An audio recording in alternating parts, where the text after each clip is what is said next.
Hey friends, so I am back with my another video. मेरा video है ये अहोई अष्टमी व्रत की कथा, मान्यता और महत्व के लिए। सबसे पहले अहोई अष्टमी आती कब है?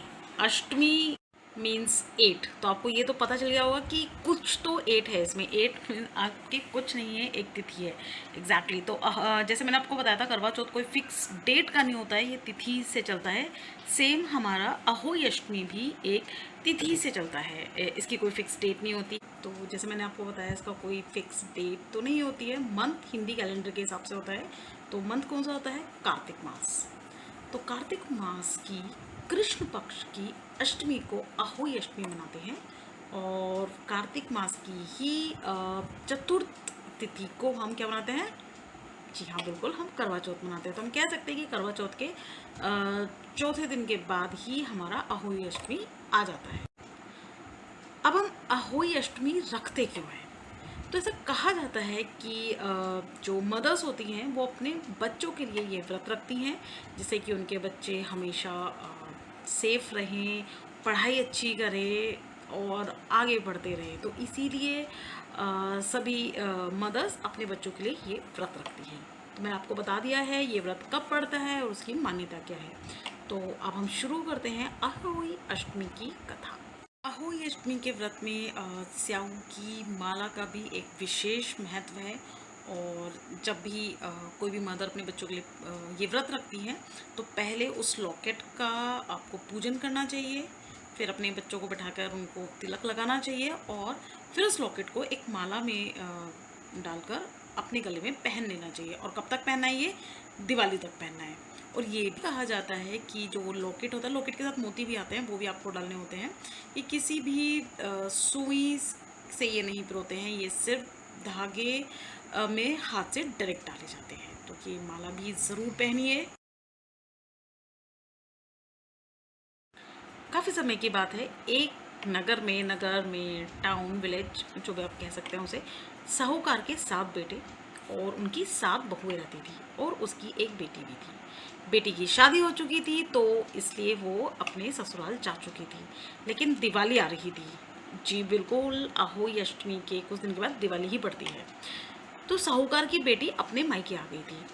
अब हम दिवाली में क्या करते हैं? यस, दिवाली में हम पूरे घर की साफ़ सफाई करते हैं। तो उनके घर में भी पूरे घर की साफ़ सफाई चल रही थी।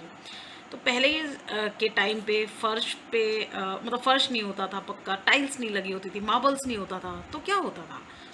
तो वो लोग गोबर और मिट्टी से पूरे फर्श को लीपते थे मतलब साफ करते थे। गोबर मिट्टी का पेस्ट बना के उसको लगाया करते थे। तो साहूकार की बेटी अपनी सभी भाभीियों के साथ मिट्टी खोदने के लिए जंगल में चली गई।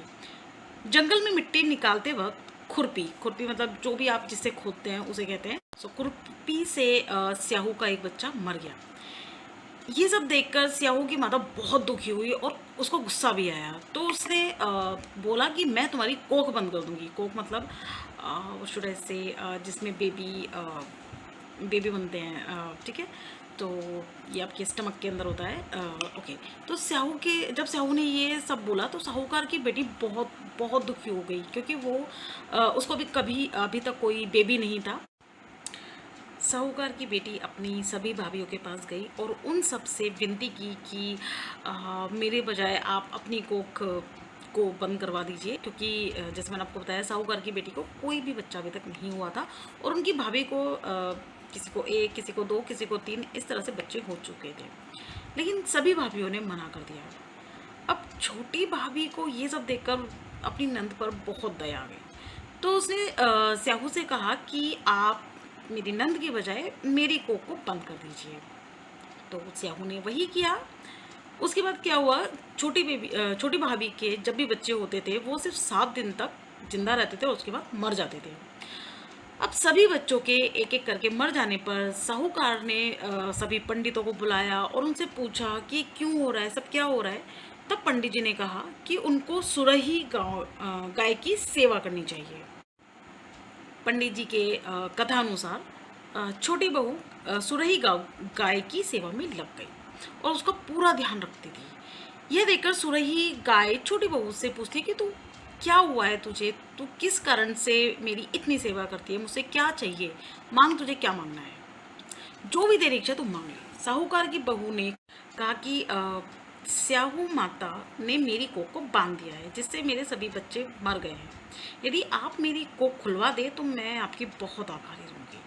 तो ये सब साहूकार की बहू ने सुरही माता को सारी आप बीती बता दी। अब सुरही गाय छोटी बहू की बात को मान लेती है और उसे लेकर स्याहू माता के पास लेकर चलती रहती है। रास्ता लंबा था तो सुरही गाय और बहू दोनों थक गए। वो थकने के बाद एक वृक्ष के नीचे, वृक्ष मतलब ट्री के नीचे रेस्ट करने लगे।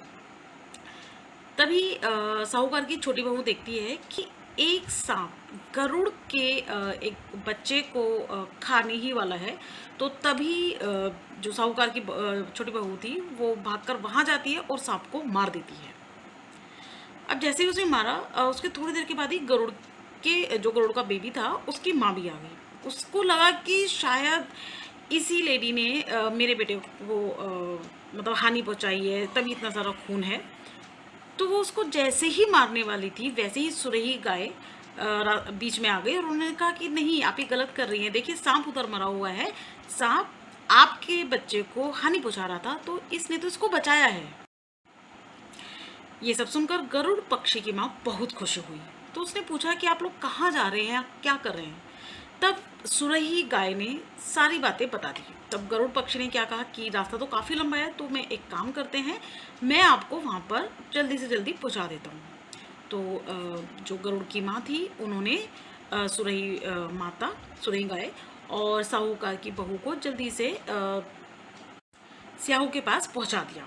वहाँ जाके साहूकार की जो छोटी बहू थी उसने स्याहू की सेवा करना शुरू कर दिया। जब काफ़ी टाइम बीत गया तो स्याहू ने कहा कि मैं बहुत खुश हूँ, जो भी तुमने मेरी सेवा की है मैं बहुत ज़्यादा खुश हूँ।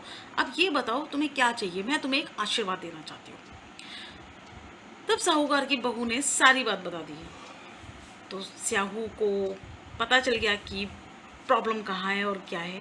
तब स्याहू ने कहा कि अब एक काम करो, तुम घर जाओ, अहोई का उद्यापन करो और पूजा में 7 अहोई बनाकर 7 कढ़ाई देना और तुम्हें 7 पुत्र और पुत्र वधू की प्राप्ति होगी।